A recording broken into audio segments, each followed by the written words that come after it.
Paying attention to the power consumption of your servers, desktops, and notebooks is more important now than ever before. As new standards go into place, mandating increased energy efficiency and shifting away from environmentally harmful materials, resellers who build their systems accordingly open themselves up to new opportunities to sell hardware to government, education, and cost-conscious private businesses. Federal government IT spending in the U.S.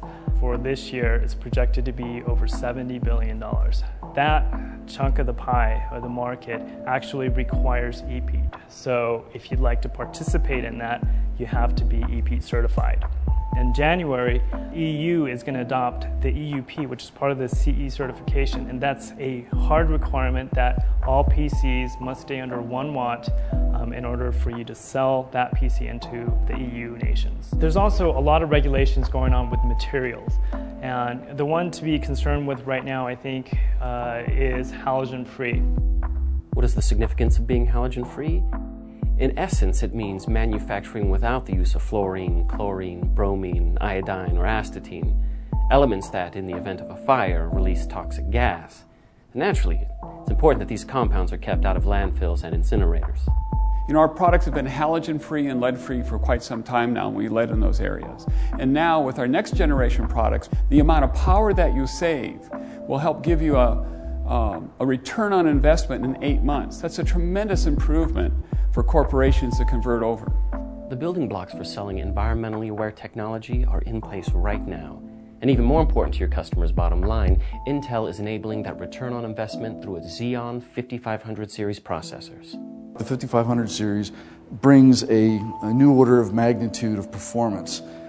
It's going to change the way people look at what they can do with a server. We've got options now on how you can use the performance. Instead of just going and running things faster, I can go and take this technology now and make it smaller. I can make it use less power. I can do a lot of different things that I couldn't do in the past. The Intel Server Board S5500WB was optimized with energy efficiency in mind. Whenever faced with a trade-off of expansion, cost, or energy efficiency, we chose energy efficiency.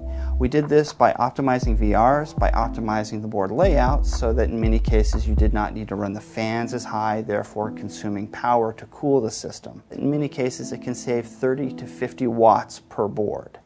Of course, the company's efforts aren't being focused exclusively on the enterprise. There's also room to advocate the dollar savings of energy efficiency in the mobile space. Going from a Pentium 4 with a CRT all the way down to a Centrino 2 notebook, your customer is going to save roughly 26 times the amount of energy used. That's a significant amount of energy. And depending on where you live in the world, that can be quite substantial in terms of actual dollar cost. Don't just think that since you don't do government today that you're not impacted. This kind of thing has a life of its own. It's going to start moving in directions that we might not be able to predict.